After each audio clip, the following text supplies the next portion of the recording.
Olá, vamos a mais um vídeo no canal Professor Carlos Alexandre Costa e hoje nós vamos falar sobre as origens da Igreja Imperial, especificamente falar acerca de Constantino e as suas ações que deram como resultado o surgimento da Igreja Imperial, do cristianismo imperial. Nós estaremos lendo um trecho do livro chamado O Livro Negro do Cristianismo. Capítulo 2. Constantino e a Igreja Imperial. Constantino nasce em Mésia, atual Sérvia, por volta de 274. Seu pai, Constâncio Cloro, era um oficial de carreira. Sua mãe, Flávia Helena, concubina de Constâncio, era uma albergueira, ou seja, uma subserviente funcionária da estalagem da estação postal. Constâncio Cloro depois repudiou Helena para se casar com Teodora, filha do imperador Maximiliano. E no ano de 293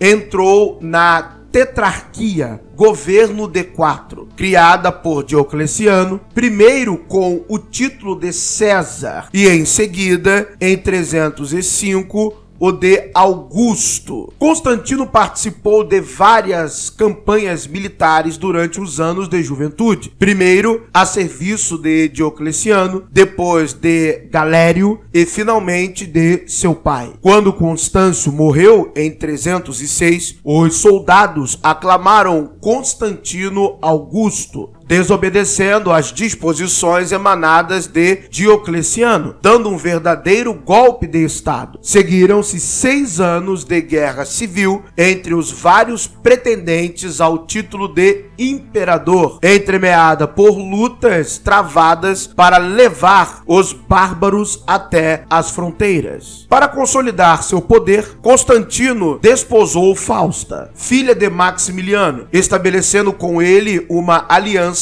para reinarem juntos no Ocidente. Mas o casamento e o pacto não impediram de atacar e matar Maximiliano em 310. No mesmo ano, de acordo com um escrito comemorativo da época, Constantino visitou um templo de Apolo, na Gaia, onde o próprio Deus apareceu e colocou nele uma coroa de louros. O mesmo escrito cria uma genealogia que estabelecia que Constâncio, pai de Constantino, não era homem de origem humilde, mas filho do imperador Cláudio II. Nós vamos começar a perceber que nessa luta pela tomada do poder do império, várias histórias vão surgir acerca de Constantino para dar a ele uma certa legitimação para a tomada do poder. Então nós vamos ver que aquilo que vai criar-se como mitologia mais à frente, dele ver o sinal de Cristo e por aí vai, nada mais é do que um relato lendário,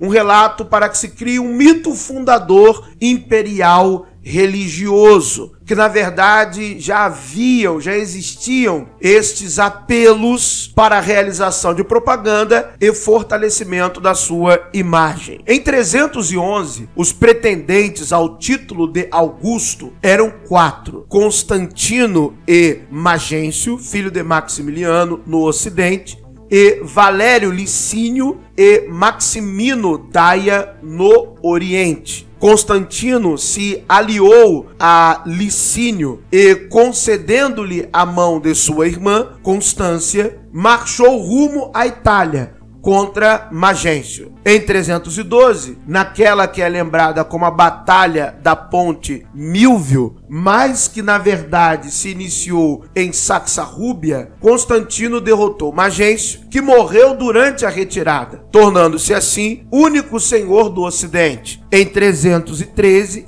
ele e Licínio promulgaram o Edito de Milão, que assegurava liberdade de culto aos cristãos e transformava o cristianismo em uma das religiões oficiais do Império Romano. Iniciava-se o processo de integração dos cristãos à sociedade romana e à organização do Estado. Então, o cristianismo existia, mas agora passa a ser uma de tantas outras religiões até então que eram reconhecidas pelo Estado. E nós vamos ver coisas interessantes acerca disso. A liberdade de culto dada aos cristãos seria o pretexto para a luta pelo controle do Oriente entre Maximino, perseguidor dos cristãos, e Licínio, que, mesmo não sendo batizado, agia como defensor dos cristãos. Lembre-se que eu já falei numa aula, eu já disse isso numa aula, que o cristianismo ele vai tendo força e crescimento entre as classes baixas, principalmente entre escravos, até chegar a soldados e alguns oficiais do império, do Estado imperial. Então, o cristianismo passa a ser um alvo político dos pretendentes a serem imperadores. Nós vamos ver isso. Então, promessas são feitas, existem conversas, ações que nos deixam na dúvida o que de fato essas ações significam. Então, na verdade, havia toda uma questão político-partidária acerca dos cristãos. Nós vamos ver isso claramente. A guerra no Oriente se encerra com a vitória definitiva de Licínio e o suicídio de Maximino. Em 314, Constantino convocou o concílio de Arles, que condenou definitivamente a heresia donatista, um movimento cristão de rigor excessivo que em 311, em Cartago, elegeu um bispo alternativo àquele oficial apoiado por Constantino e permitiu que os cristãos ocupassem cargos públicos, o que até então era considerado pecado. Então presta atenção como que o jogo político começa a se construir. O primeiro concílio de Arles foi conhecido pela primeira vez que um apelo de uma facção cristã foi feito a um poder secular. Então esse concílio é um marco importante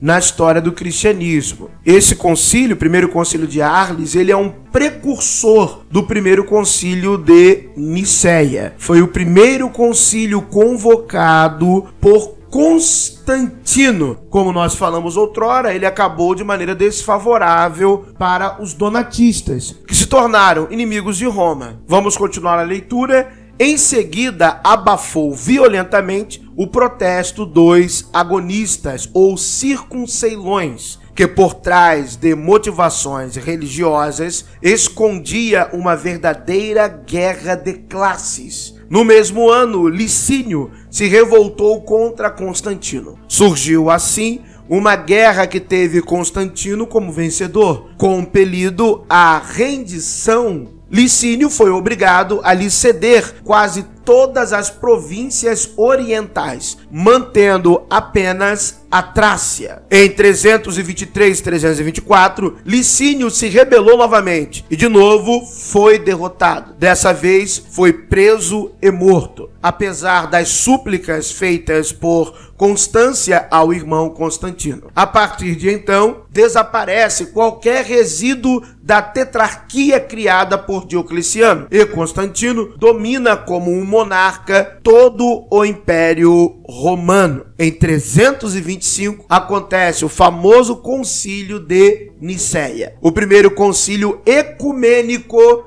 da Igreja Católica. Dele participaram cerca de 300 bispos e prelados, na maioria orientais, sendo presidido por Ósio, um homem de confiança do imperador. As principais questões abordadas foram o dogma da Trindade, a reafirmação da origem divina de Cristo e a condenação à heresia ariana. Em 326, Constantino manda matar seu filho preferido, o primogênito Crispo, concebido com uma concubina, e em seguida a mulher Fausta. Segundo diz a lenda, Fausta teria acusado falsamente o enteado de assediá-la, e Constantino só teria descoberto a verdade depois. No mesmo ano, condenou à morte também Liciniano, filho de sua irmã Constância e de Licínio. Em 330, transferiu a capital para a cidade grega Bizâncio, rebatizada de Constantinopla, após ser ampliada e reconstruída. Décadas antes, os imperadores romanos já tinham transferido o centro de comando para fora de Roma, por motivos logísticos e militares. Constantino fez algo a mais. Criou uma segunda Roma, com o mesmo número de palácios, um senado e benefícios iguais ao dos cidadãos romanos para seus habitantes, como a distribuição gratuita de trigo. Talvez Constantino se sentisse mais seguro e protegido no Oriente, prevalentemente cristão, do que em Roma, onde o grupo de senadores hostis a ele ainda tinha muito poder e influência, e quisesse que seus sucessores governassem o império a partir de uma nova capital, livre dos antigos ranços. Constantino morreu em 337. Só foi batizado à beira da morte por um bispo ariano. A Igreja Ortodoxa Grega até hoje o venera como santo. Ok, meus amigos, vamos parar a leitura por aqui para que o vídeo não fique muito longo. Em resumo, esta é a história de Constantino e da ascensão do cristianismo